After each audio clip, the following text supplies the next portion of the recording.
정지영 사장님 바로 그냥 시작을 해버리시네요. 네. 오늘은 그러면 경피독 관련해가지고 정지영 사장님 강의부터 시작을 하겠습니다. 네. 정지영 사장님 부탁드릴게요. 네, 안녕하세요. 추운데 잘 지내고 계시나요? 네, 집콕 많이 하고 계시죠? 오늘 이제 피부의 질병들 챕터 5고요. 빠르면 다음 주에 끝날 수 있을 것 같거든요. 저희가 빨리빨리 하면.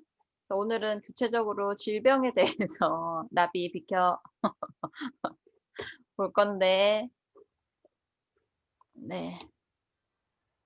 목차가 아토피부터 시작해서요.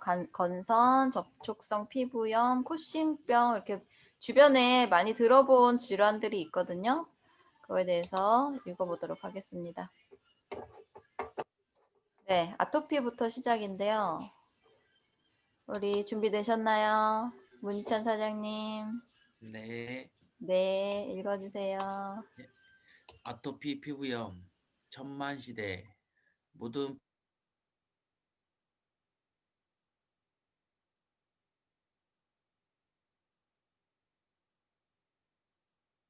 뭐야, 희찬 사장님 멈췄네. 저만 안 되나요? 환경적 요인과 독성 물질로 전 세계 20% 인구가 아토피로 호소하고 근데 있다. 소리가 작아요.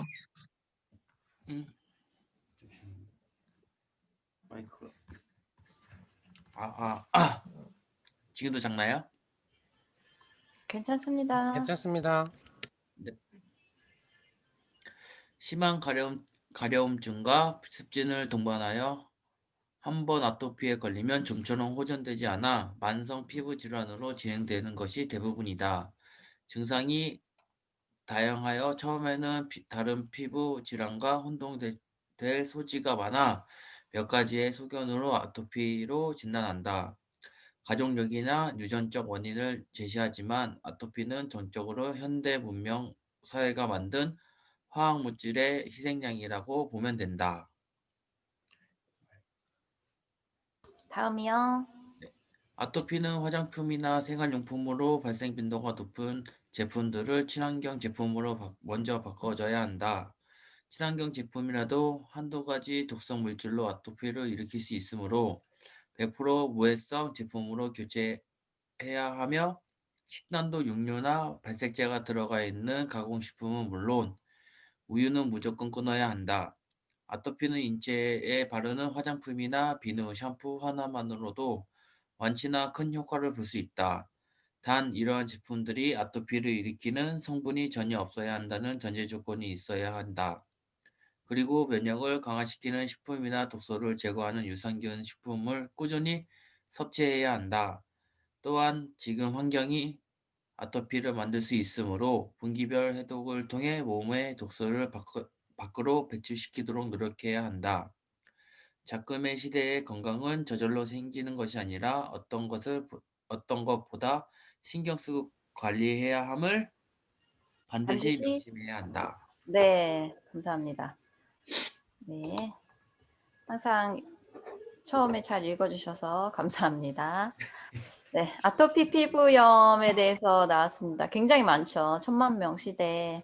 한 20년 전? 막 이만해도 그때 아토피라는 말이 이렇게 지금처럼 보편화되진 않았던 것 같은데 지금은 굉장히 많죠, 사실은. 그래서 심한 분들도 계시지만 또 약간 조금씩 있는 분들이 많아서 놀랍지도 않은 것 같아요. 되게 심한 가려움증, 습진 이런 건데 한번 발생하면 얘가 깨끗하게 완치가 안 되는 게 문제라 좀 거의 달고 사는 경우가 많은데 어떻게 해야 된다고 했어요?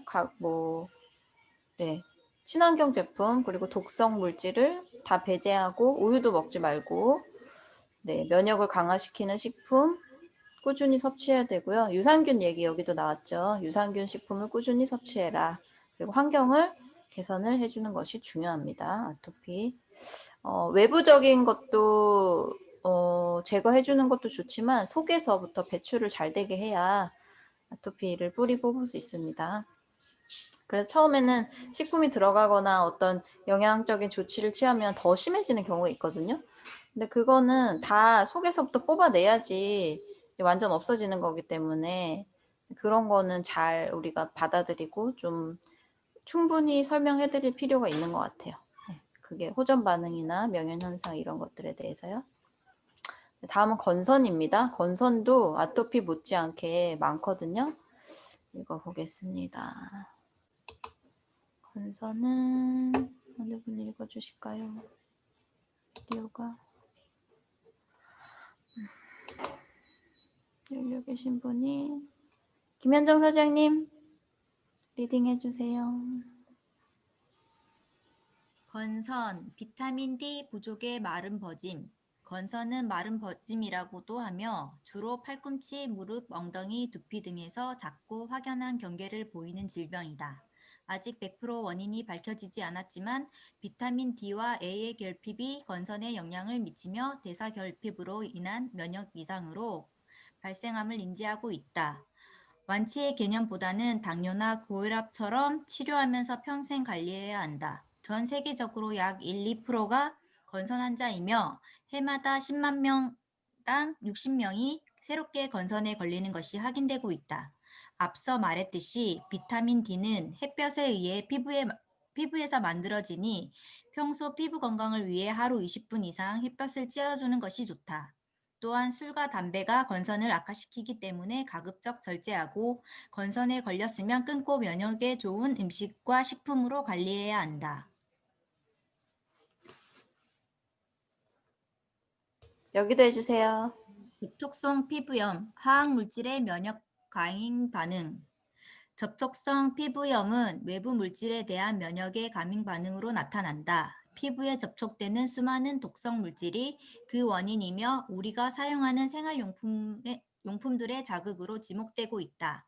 샴푸나 세정제, 세탁제는 물론 비누 등 화학용품들이 피부를 예민하게 만들고 그에 따른 히스타민의 과잉 분비가 면역을 불러일으켜 대처하느라 발생한다. 그래서 접촉성 피부염에 걸리면 항히스타민제를 처방하며 스테로이드로 진정시킨다. 피부의 전신에서 나타나지만 피부에 접히는 부분에서 빈번하며 심한 가려움증을 유발하면서 습진 형태로 가라앉았다 다시 발생하기를 반복하여 고통을 준다. 몸의 체온이 떨어져 면역 약화로 인해 발생할 수 있으므로 체온이 상승하며 자연히 나을 수 있다. 따라서 병원 치료보다는 식품과 운동 등을 통해 근육량을 높이는 생활 습관을 먼저 실천하는 것이 바람직하다. 네, 감사합니다. 잠시만요.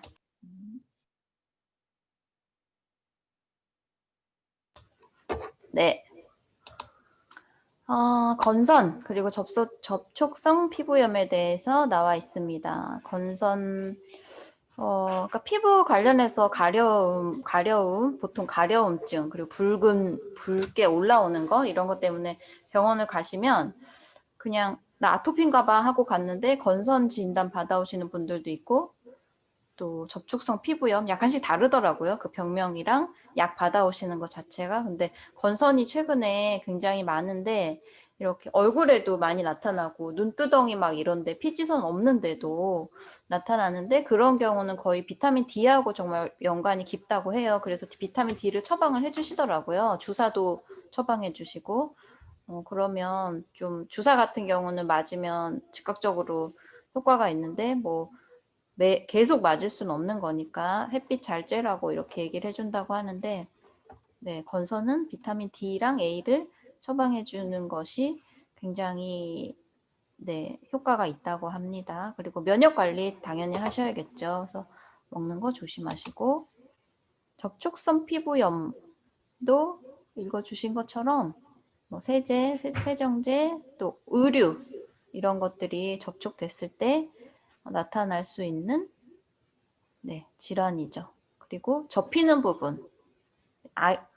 아이들이 어릴 때 이렇게 목이라던가 이런 데 주름, 이렇게 여기 뭐라 그래요? 팔 접히는데, 또 무릎 뒤에 접히는데 이런 데가 이렇게 계속 접혀 있어서 땀이 나거나 이러면 그래서 거기다가 막 파우더 칠도 해주고 막 그러잖아요. 근데 아기 있을 때는 당연히 아기니까 그럴 수 있는데 크면서도 그 부분에 계속 착색이 된다던가 이렇게 가려움증을 호소하는 어린이들이 있더라고요. 그런 아이들은 이제 접촉성 피부염으로. 근데 그럴 때 스테로이드 막 연고 같은 거 막 발라주시면 안 되고 잘 이렇게 뭐라 그러지? 이렇게 접촉되지 않도록 통풍이 잘 되도록 해주고 그렇게 해야 될 것 같은데 가려워하고 힘드니까 병원 가서 스테로이드 젤을 그냥 편하게 바르시는 것 같은데 그게 정말 너무너무 지난주에도 제가 말씀드렸지만 성장하는 데 있어서 칼슘 흡수라든가 이런 데 굉장히 악영향을 주거든요. 그래서 네, 화학적인 그런 거는 최대한 피하는 것이 좋겠다. 필요하면 꼭 필요하면 병원 치료도 하셔야겠지만 네, 그렇습니다. 그 다음에 쿠싱병이란 게 있는데요. 저도 책을 읽으면서 알게 됐는데 한번 읽어보도록 하겠습니다. 여기는 우리 추현수 사장님 리딩 부탁드리겠습니다.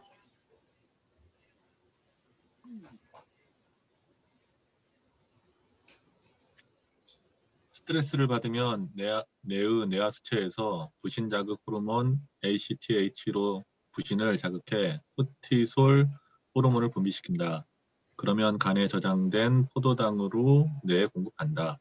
이것이 만성이 되면 부신은 호르몬을 과잉 분비하면서 얼굴이 붉은 달덩이처럼 둥글게 되거나 얼굴과 다리에 남성처럼 털이 자라나기도 하고 심지어는 비만, 골다공증이 되기도 한다. 이것을 쿠싱병이라 불린다. 이외에도 뇌하수체 종양이나 부신 종양, 스테로이드 만성 사용 등도 원인이 될 수 있다. 이런 경우 스트레스를 줄여 스테로이드 사용을 줄이고 대사 장애를 예방하기 위해 식생활 습관을 바르게 고쳐야 한다. 특히 스테로이드가 함유된 화장품에서도 같은 증상이 나타날 수 있으므로 성분을 확인하고 사용해야 한다. 네. 현재 시판 중인 화장품에서 스테로이드 성분이 다량 함유되어 있음에도 불구하고 피부에 좋은 화장품이라 속이고 판매하다 적발되는 사례가 늘고 있다. 스테로이드 화장품을 바르면 피부의 변화를 몰라보게 느낄 수 있다. 예를 들어 미백이나 잡티, 기미 등은 바르자마자 현저하게 좋아짐을 확인할 수 있다. 인기리에 사용하고 있지만 이는 매우 위험한 행위이다. 이런 제품을 사용하면 부신을 계속 자극해 쿠싱병에 걸릴 확률이 높아진다. 특히 부신은 갑상선과 연관성이 있어 결국 갑상선 기능 질환으로까지 노출된다. 현재 전체 암 중 갑상선암이 가장 가파르게 증가하는 이유가 여기에 있음에 무관하다고 볼 수 없다. 네, 감사합니다. 쿠싱병이 이런 거였네요. 네, 스트레스 자극으로 인해서 호르몬이 관련되면서 네, 이렇게 질병으로 나타난다고 나와 있습니다. 이럴 때도 계속 반복적으로 나오는 게 식생활 습관을 바르게 고쳐야 된다. 그리고 이 질환 같은 경우는 스트레스를 받지 않도록 또 해소를 잘 하시도록 노력을 해야 될 것 같습니다.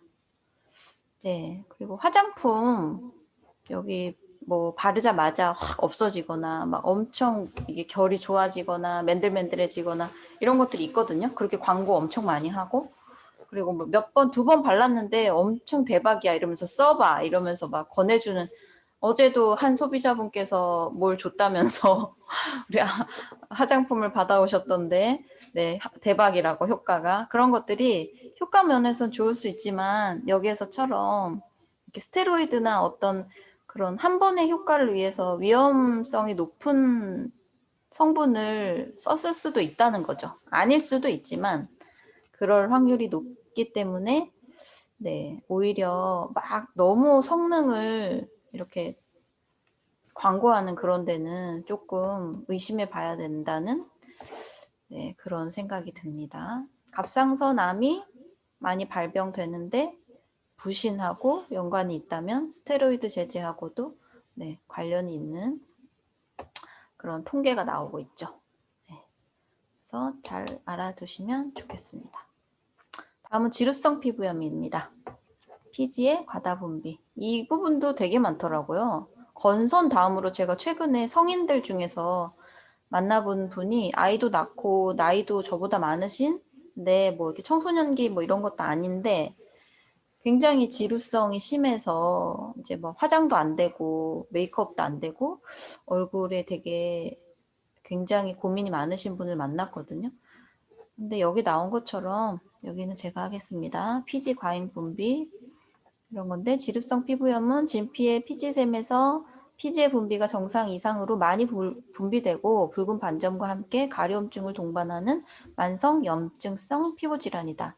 지방이 많은 여성보다는 남성에게서 3%에서 5% 정도 발생하는 흔하며 아직까지 정확한 원인은 밝혀지지 않았지만 여러 근거설 중에 생활습관으로 인한 질병의 발병과 악화에 무게를 둔다. 술, 과도한 스트레스, 수분 및 수면 부족, 비타민제의 영양소 부족을 원인으로 보고 있으며 그 중에서 마그네슘의 부족 시 증상이 나타나는 것을 볼 수 있다. 치료 방법은 거의가 스테로이드이므로 완치보다는 관리 쪽으로 신경 쓰고 있다.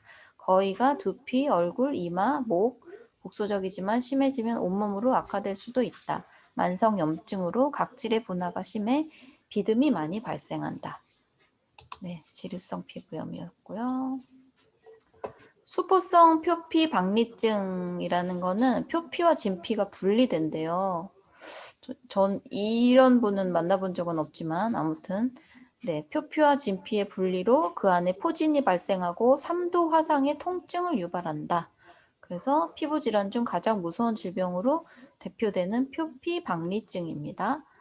네, 그래서 표피와 진피가 분리되어 수포를 형성하고 3도 화상의 통증을 안기는 희귀 피부 질환으로 구분된다. 표피와 진피의 경계선에는 콜라겐으로 형성된 단백질층이 서로를 붙잡고 있다. 이 층을 만드는 유전자의 돌연변이로 발생한다고만 알려져 있다. 정확한 원인과 치료약이 없어 현재까지 완치된 방법이 없을 뿐더러 계속 연구 중에 있는 질환이며 작은 마찰이나 충격에도 물집이 생기고 표피가 쉽게 떨어져 나와 일반 음식이나 옷을 입을 수 없어 피부를 흰 천으로 감싸 보호하며 생활해야 한다. 식도까지 수포가 생기면 튜브로 음식을 공급해줘야 하고 손가락 사이가 붙으면 수술로 분리해줘야 하는 가장 무서운 피부 질환으로 대표된다.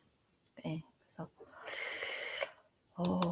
무섭네요. 지루성 피부염부터 보면 여기 나와 있는 것처럼 술, 기름진 음식, 영양소 부족.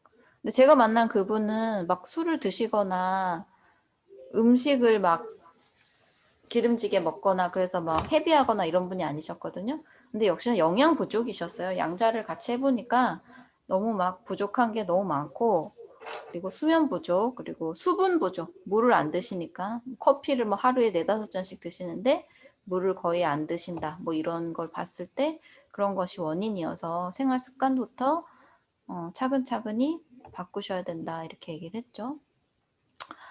네, 그래서 만성이고 염증성이기 때문에 금방 뭐 한 달 뭐 이렇게 금방 좋아질 수는 없는 것 같아요. 한 6개월 이상, 1년 이상 이렇게 관리를 하셔야지 차츰차츰 좋아지다가 네, 이제 없어질 수 있겠죠. 근데 마그네슘 부족 증상이 나타나는 것을 볼 수 있다고 여기 나와 있는데 마그네슘은 저희가 이렇게 눈 밑에 떨리면 어머 마그네슘 부족인가 봐 이 정도만 알고 있었는데 지루성 피부염도 마그네슘을 잘 섭취를 해주셔야겠습니다. 더블엑스 잘 챙겨 드시면 뭐 만사 오케이지 않을까. 네, 그리고 이 무서운 수포성 표피 박리증은 유전자의 돌연변이 발생이라서 네, 많진 않지만 이런 것도 있다. 알아두시면 좋을 것 같습니다. 그 다음은 이제 무좀이거든요. 무좀의 경험이 있으신 분들이 계시겠지요?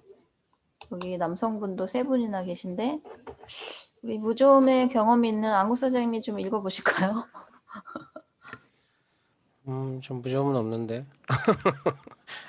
진물나는 무좀, 피부 사상균에 속하는 적색, 백선균, 가장 흔한 전염성 균, 손, 발바닥, 손톱, 발톱. 습기를 좋아하여 여름철에 가장 빈번하며 붙어있는 4번째, 5번째 발가락 사이의 확산이 가장 강하다.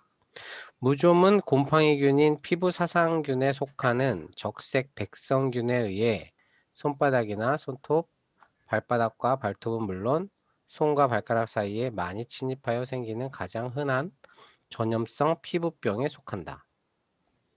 병용균의 침입은 대중 목욕탕이나 무좀에 걸린 사람의 신발이나 여러 접촉으로 옮겨 발생한다.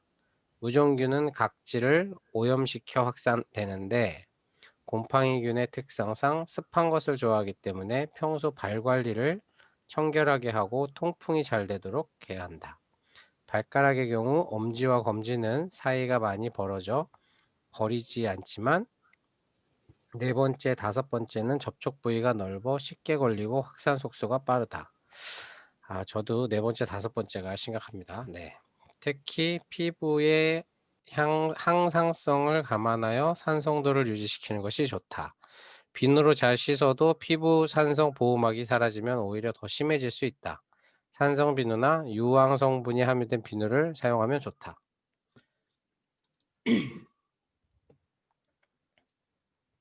네, 여기도 해주세요. 네, 하얀 반점의 백반증, 면역이 멜라닌 색소를 파괴하면 백반증이 발생한다. 멜라닌에 의해 인종색이 구분되며 너무 많이 분비되면 기미가 발생하지만 적정량은 피부에 좋다. 백반증은 다양한 크기와 형태의 백색 반점들이 피부에 나타나는 질환으로서 전체 인구의 0.5에서 2% 정도의 흔한 질병이며 가족력으로는 30%가 발생하는 유전적 요인으로 보는 견해가 잦으며 20세 전에 약 50%가 발병한다. 아직까지 정확한 원인은 규명되지 않았지만 표피의 기저세포에서 멜라닌 세포의 파괴로 발생한다고만 규정되어 있어 정확한 치료약이 없는 상태이다. 유일한 방법은 스테로이드 연고나 주사로 관리하거나 레이저를 이용한 표적 치료, 피부 이식 등이 유일한 방법에 속한다. 여타 피부 질환과 같이 백반증은 자가 면역 질환으로 구분하는 이유는 면역 세포가 멜라닌 색소 세포의 멜라닌을 이물질로 오인하여 공격함으로써 멜라닌 세포 자기 파괴솔로 발생한다고 주장하고 있다. 백반증에 걸리면 주위 세포까지 확대되며 저절로 낫는 경우가 드물다. 최근 식이유황으로 호전되는 경우가 많아 음식이나 성분이 들어있는 음식을 섭취를 권장하며 과일이나 야채를 통하여 충분한 비타민C를 섭취 및 수분의 보충을 요한다. 네, 감사합니다. 무좀 그리고 백반증에 대해서 나와 있습니다. 무좀은 일반적인 그런 뭐라고 할까요? 질병이니까 네, 발 모양이나 아니면 이렇게 잘 관리를 안 했을 때 생길 수 있죠. 그리고 다른 사람 신발 막 신으시면 안 됩니다. 접촉으로 옮겨 발생할 수 있다. 그리고 네 번째, 다섯 번째 발가락이 원래 이렇게 붙어 있나요? 저는 이렇게 다 떨어져 있어가지고 오히려 기형처럼 되게 웃기긴데 그래서 이런 고민은 한 번도 해본 적이 없고 네. 붙어 있는 게 이상한 것 같은데 보통은 이렇게 붙어 있는 모양이 맞는 것 같긴 하더라고요. 네, 아무튼 그쪽에 통풍이 잘 되게 관리를 해주시고 비누 제가 보니까 안국 사장님도 예전에 그러니까 저희가 아메이를 하기 전에는 뭐 이렇게 있는 대로 썼기 때문에 뭐 약산성이든 뭐 알칼리든 그런 거 아니었겠죠? 그냥 비누. 네, 그런 거를 썼을 때는 꾸준히 무좀이었던 것 같은데 어느 순간부터 없어졌거든요. 근데 그게 아무래도 아메이 제품을 바디 제품이나 이런 거를 이제 계속 인지하고 써서 없어지지 않았나 그런 생각이 들었어요. 지금 방금 든 생각은. 네, 그래서 약산성 세정제나 유황 성분이 함유된 비누를 사용하면 좋다. 우리가 온천에 유황 온천 이런 데 가면 관절도 좋아지지만 피부도 좋아진다고 하잖아요. 여기 지금 백반증에서도 마지막에 비타민 C 얘기도 나오지만 식이유황. 식이유황은 저희 제품 중에 뭐 있어요? 대표적으로 많이 들은 게? 조인트 가드. 네, 조인트 가드에 MSM 식이유황이 들었습니다. 그래서 관절 아픈데도 물론 먹지만 이렇게 피부에 백반증이 있거나 네, 무좀이 잘 생기거나 이런 분들도 식이유황이 굉장히 반응이 좋다고 많이 알려져 있기 때문에 드셔도 돼요. 꼭 관절 관련된 부분이 아니더라도 그런 부분도 알고 계시면 좋을 것 같습니다. 뒤에 내용이 좀 있는데 오늘 여기까지 해야 될 것 같아요. 뒤에 이제 네, 자가 면역, 알러지, 뭐 대상포진 이런 거 좀 나오거든요. 다음 시간에 거기 마저 하고 이제 마무리해서 하도록 하겠습니다. 오늘은 여기까지 하겠습니다. 네, 감사합니다. 오늘은 박근영 사장님 데모 전에 추현수 사장님의 우유 스토리 먼저 한번 진행을 하도록 하겠습니다.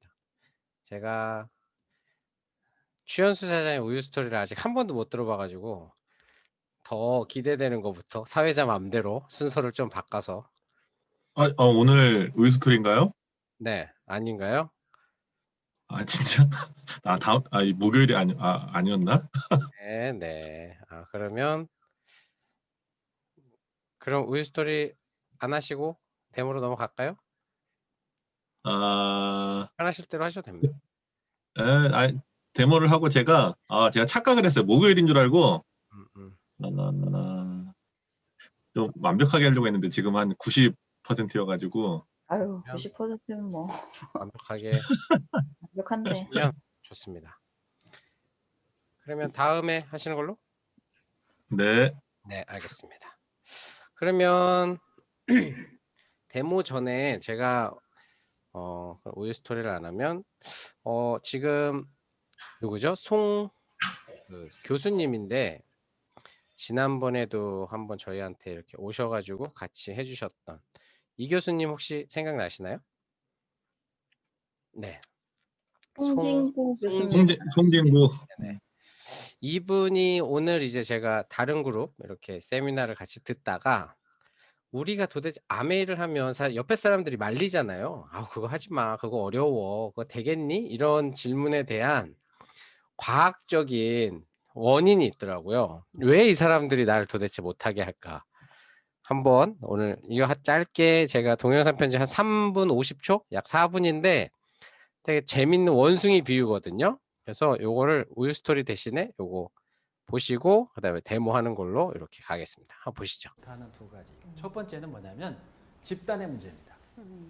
잘 조직의 들리시나요? 문제인데 그 게리 하멜이라는 교수가 쓴 논문에 볼륨을 키워주세요. 근데 이 사람이 그 원숭이 우리를 만들어 놨어요. 원숭이 우리를 만들었고 거기에다 원숭이를 4마리를 넣어놨어. 4마리를 넣어놓고 우리 안에 중간에 나무를 높게 이렇게 그 작대기처럼 높게 한 거예요. 그래서 그 위에다 바나나를 묶어놨어요. 그럼 애들이 놀다가 이제 배고프니까 그 바나나 먹으려고 올라갈 거야. 근데 올라갈 때 그 위에다 어떻게 해놨냐면 원숭이가 올라가서 바나나를 잡으려고 할 때 그 위에다 물통을 만들어 놓고 물이 확 쏟아지게 만든 거야. 그러니까 갖다 물벼락을 딱 맞은 거야. 그러니까 놀란 거지. 이게 다음에 안 올라가는 거야. 그 중에 물벼락 안 맞은 3마리가 차례대로 올라간 거야. 그러니까 다 물벼락을 맞은 거야. 근데 그 4마리가 물벼락 맞았을 거 아니에요?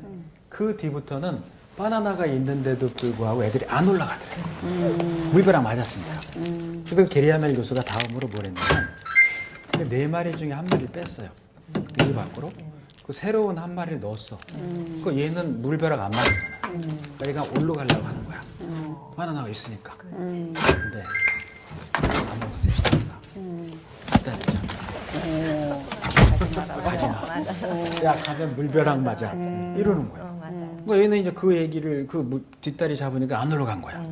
그 하멜 교수가 또 1마리를 뺐어. 물벼락 맞았던 애 1마리를 또 넣었어. 그러니까 걔가 올라가려고 하니까 물벼락 맞았던 2마리하고 맞지 않았던 1마리가 말리더래요.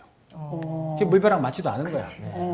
이해하겠어요? 이번에 또 1마리를 뺐어. 1마리 또 넣었어. 그랬더니 물벼락 맞은 1마리하고 맞지도 않은 2마리가 말리더래. 마지막으로 1마리 마저 뺐어. 마저 넣었어. 그랬더니 걔가 올라가려고 하니까 물벼락 한 번도 안 맞은 놈들이 말리더라는 거예요. 이해하시죠? 네. 그래서 게리 하멜 교수가 무슨 얘기로 결론을 주냐면 이 얘기를 합니다. 야, 하지 마. 옛날에 다 실패한 거야. 절대 안 돼. 우리 리더님들이 현장에서 리크루팅 하실 때, 야, 인생은 어떻게 될 수 없잖아. 너 죽을 수도 있어. 준비 안 되는 죽음은 가족한테는 어떻게 되는 거니? 너 무료하지? 일해야 되지 않냐? 퇴직이 가까웠잖아. 어쨌든 퇴직할 수, 직장은 물러날 수밖에 없어. 네, 이게 네, 이런 내용인데요. 제가 이거를 차 탈 때 녹음을 하긴 했는데 차 타는 모든 소리가 다 녹음이 돼 버렸네요. 네. 이 무슨 내용이냐면 원숭이 게리 올드 박사인가요?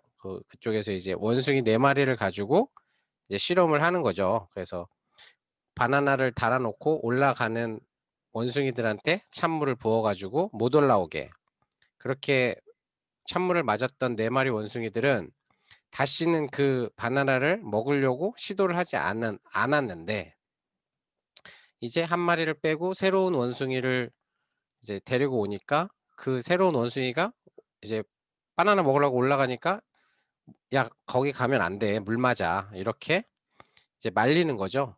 그랬는데 또 희한하게 이제 물 맞았던 원숭이를 빼고 안 맞은 원숭이를 집어넣어도 이제 나중에는 물을 안 맞은 원숭이가 못 올라가게 말리는 그런 거를 이제 과학적인 실험을 통해 가지고 했는데 마지막에는 물 한 마리도 안 맞은 것들이 "그거 안 된다."고 이렇게 하더라. 이런 내용이거든요. 그걸 보면서 뭐 진짜 뭐 "아메이 하지도 않은 사람들이 아메이 어려워?" 뭐 이렇게 말하는 그런 모습을 저도 사실 많이 보기도 하고 하는데 그런 사람들이 있는 이유가 '이런 이유겠구나.' 그런 생각이 딱 들어 가지고 저 부분을 오늘 동영상 캡처를 해 가지고 사장님들께 보여 드리려고 그랬는데 동영상에 제가 이렇게 막 애기들 데리러 가는 그 시간대여 가지고 그런지 동영상이 제가 차 시동 거는 소리까지 다 들어가 가지고 네. 다음에 깨끗한 화면으로 한번 보여 더 드리겠습니다. 네. 다음은 이제 거의 데모 이제 시간인데요. 우리 박근영 사장님의 데모 시간 큰 박수로 모시겠습니다. 박근영 사장님 뭘 준비하실지는 사전에 저랑 협의를 안 하기 때문에 저도 궁금합니다. 네. 박근영 사장님께 마이크를 넘기겠습니다.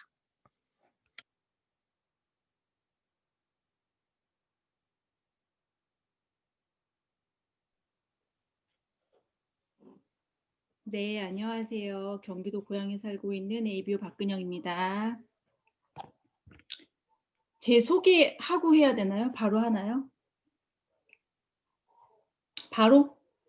네. 이것만 보시면 아실 거예요. 비타민 C, 우리 뉴트리라이트의 대표적인 비타민 중에 하나인데 제가 원래 이런 거 할 때 근황 토크 하지 말라고 하잖아요. 근데 제가 오늘 오후에 치과를 갔다 왔더니 영 상태가 안 좋아서 오늘 간단하게 쉽게 보여드릴 수 있는 걸 준비를 했습니다. 코로나 시대가 좀 길어지면서 사람들이 뭐를 먹어야 돼 이런 질문도 많이 하고 그럴 때 물론 더블X 유산균도 들어가지만 정말 다이나믹하게 실험으로 보여줄 수 있는 가장 대표적인 게 이 아세로라 C거든요. 그래서 100번 말하는 것보다 직접 실험을 통해서 보는 게 낫기 때문에 제가 실험을 보여드릴게요. 많이 보셨을 테고 이 방에 계신 분들이 많이 보셨을 테고 또 많이 해보셨을 테지만 또 제가 또 연습한다고 생각하고 봐주세요.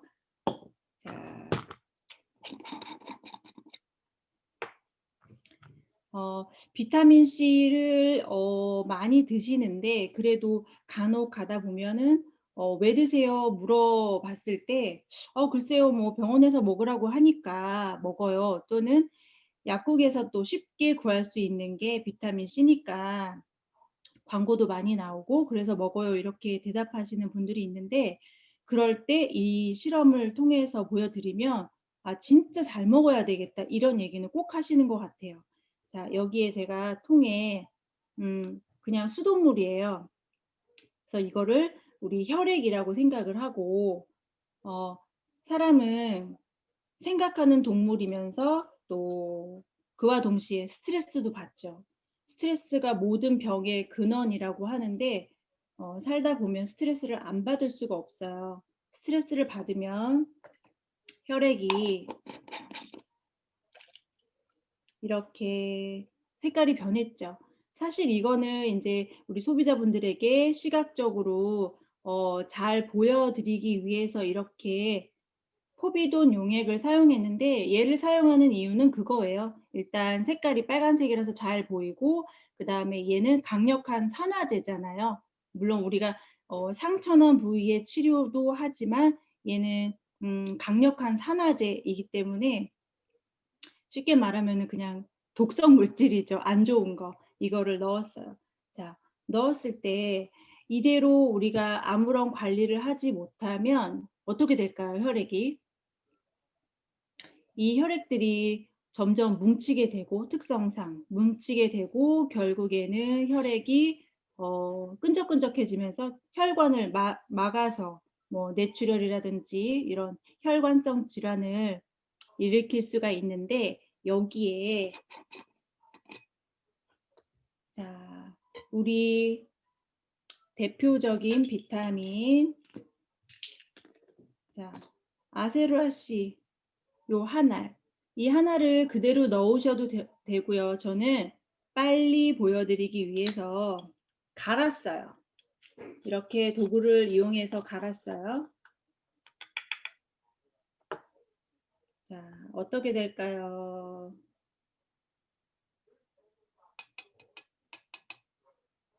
자, 비타민 C를 먹었어요. 어떻게 될까요?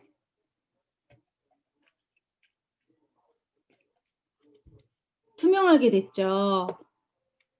자, 그런데 우리 사람은 비타민 C를 스스로 만들어내지 못해요.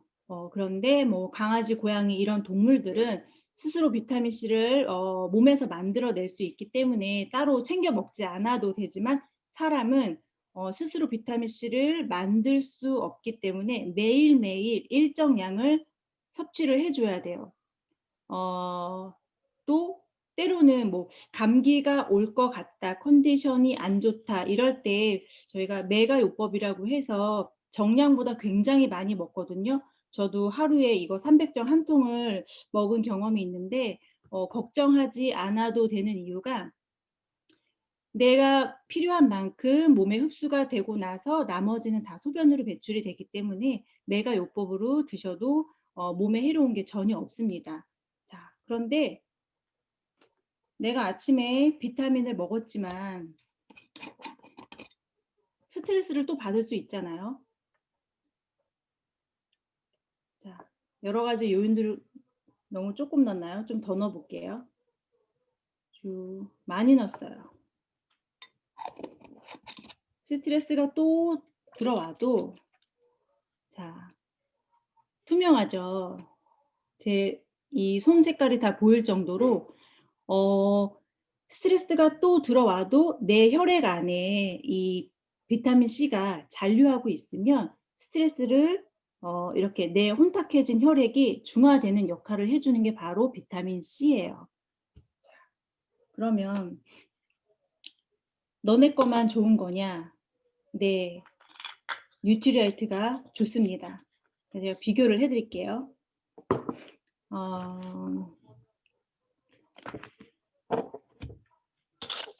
요거는 우리 약국에서 가장 많이 볼 수 있고 가장 보편화돼 있고 아직도 이거를 드시는 분들이 계시더라고요. 그래서 나의 할 일이 아직 많이 남아 있구나, 이런 또 희망을 보게 되는데, 자, 우리 유재석이 광고하는 건데 이거를 요거하고, 그 다음에 우리 비타민 C 원래는 요런 색깔이에요. 보이시나요? 저도 요거 한번 해볼까요? 요거 요거고요. 이 비타민 C는요, 그거 아세요? 나올 때마다 색깔이 좀 달라요. 어떨 때는 약간 더 미백 색깔이 나고요. 어떨 때는 약간 노란 색깔이 나고요. 그 이유는 우리 저기 뉴트리 농장에서 가장 그 비타민 C가 풍부할 때 수확을 하는데, 얘네도 살아있는 생명이기 때문에 그때그때 수확할 때마다 조금씩 다르대요. 근데 함량은 뭐 변함이 없죠. 자, 요거를 제가 몇 달을 놔뒀더니 저도 요거 좀 해볼게요. 잘 안 되네요. 이거 연습해야 되겠다. 자, 이 색깔 검게 변한 거 보이시죠? 짠! 보이시죠? 얘도 주 원료가 뭐길래 얘는 이렇게 까맣게 됐을까? 그런데 우리 유재석이 광고하는 거는 얘는 한 달, 두 달이 지나도 색깔이 변하지가 않아요. 그러면 제가 우리 거를 먼저 태워볼게요.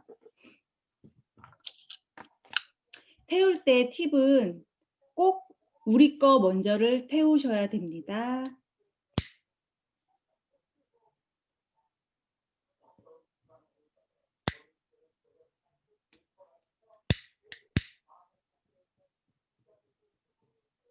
자, 냄새는 안 나지만 냄새는 제가 대표로 맡고요. 이 타는 모양 변함이 있나요?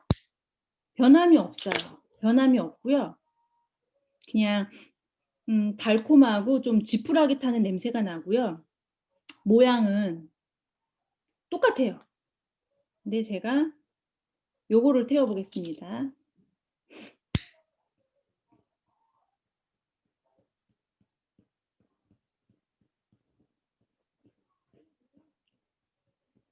자, 지글지글 떨어지는 거 보이시죠?